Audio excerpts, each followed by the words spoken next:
యేసుక్రీస్తు దేవుడు అని మీరు ఎందుకు నమ్ముతారు? అది చెప్పాను నేను ఇప్పటిదాకా. ఎందుకు నమ్ముతారు? అన్ని గ్రంథాలలో రాబోతున్న వాని గుర్తులున్నాయి.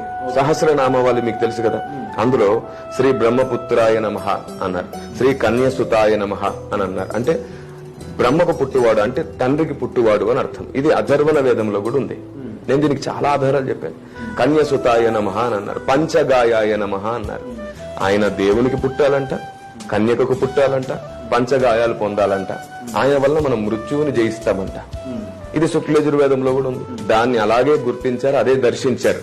లేకపోతే అశ్వమేధ యజ్ఞంలో అశ్వం పైన ములకంచేందుకు, అజయమేధ యజ్ఞంలో ఆ పశువు పైన ములకంచేందుకు, తర్వాత దాన్ని పొడవడం ఎందుకు, ఎముక విరగకుండా చంపాలని ఉంది వేదాల్లో, అదెందుకు?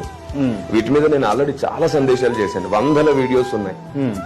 స్పృహ కలిగించే ప్రయత్నం చేస్తున్నాం. ఏమండి, మన పెద్దలు వెతికిన దేవుడు ఈయననే.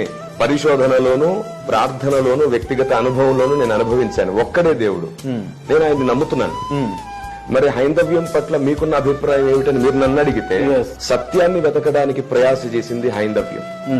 అందుకే అసతోమా సద్గమయ బృహదారణ్యోపనిషత్తులో యాజ్ఞవల్క మహర్షి చేసిన ప్రార్థన స్కూల్స్ లో, కాలేజెస్ లో మనకు నేర్పిస్తారు. నా దేశం సత్యాన్ని వెతికింది. అసతోమా సద్గమయ అంటే, అయ్యా మేము అసత్యంలో ఉన్నాం, మాకు సత్యం కావాలి. నేనే సత్యమును అన్న క్రీస్తును గుర్తించట్లేదు.